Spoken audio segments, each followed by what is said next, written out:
Man most asked question of all the Bible, beginning to face God, there is a compelling question on his mind. Job 2 and 9 says, how can a man be in the right before God? Job was replying to a statement that was made in Job 8:22. Those who hate you will be clothed with shame, and the tent of the wicked shall be no more. Luther had this question: how can a man who is sinful be right before a holy God? And we ourselves should have this question as well. Every man that's born of a woman should have this question. Many have many different theories of what man's greatest problem is and offer many different solutions. In fact, every religion is trying to answer this question: how can a man be right before a holy God?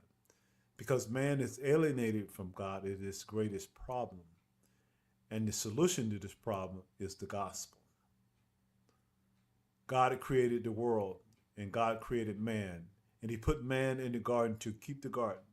And he gave man a command. And if he held that command in perfect, perpetuous obedience, he promised him life if he kept it, and death if he did not.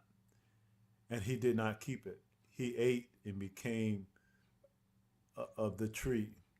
It became because of one man's sin entered the world, and death through sin. And every man born of a woman is born through ordinary generation, inherit that man's sin and nature. And because of that sin nature, sin proceeded from it, and all the world is broken because of that man's sin. And we stand guilty before a holy and righteous God. And we know that he is holy, and we know that he's righteous, and we crave justice. But the problem is that if God give us justice, we all die.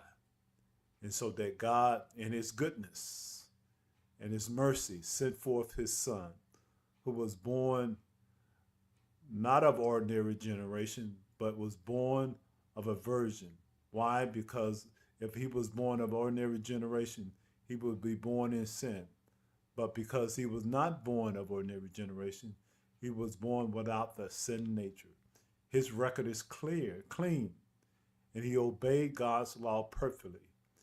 Because he fulfilled God's fully God and fully man, he obeyed the law of God on our behalf. And his active obedience, then in his passive obedience, God made him who knew no sin to become sin for us all. And we has gone astray. Every one of us have turned to our own way, but God have laid upon him the iniquities of us all. And Christ died for once for all the just, for the unjust. And God imputed our sinful nature to him, and he nailed it, the sinful nature, to the tree of the cross. And Christ died and was raised on the third day for our justification. There, another imputation happened.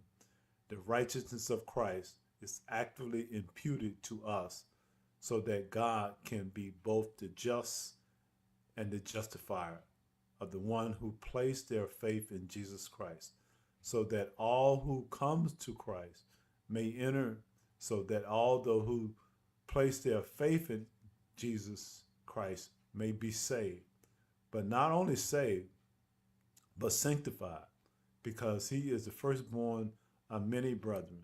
We we justified and we are adopted into the family of God, and we sanctified, and we as children we are beginning to bear the family resemblance, and we are further sanctified through this life by the very same gospel that saved us, until one day, and all have said and done, we not only be saved from the penalty of sin, we are not only be saved from the power of sin, but one day we will be glorified and saved from the very presence of sin. That's the gospel that we preach. That is the gospel that we should hear. That is the gospel that man needs. That is the gospel that answers the greatest question of the Bible.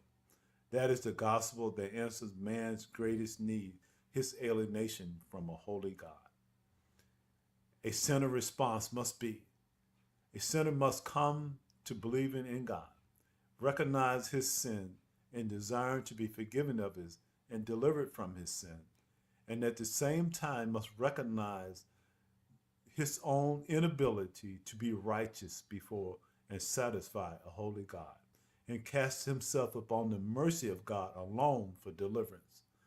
Therefore, I say to you all, to the ends of the earth, repent, that you may be covered with his divine righteousness by grace through faith in Jesus Christ.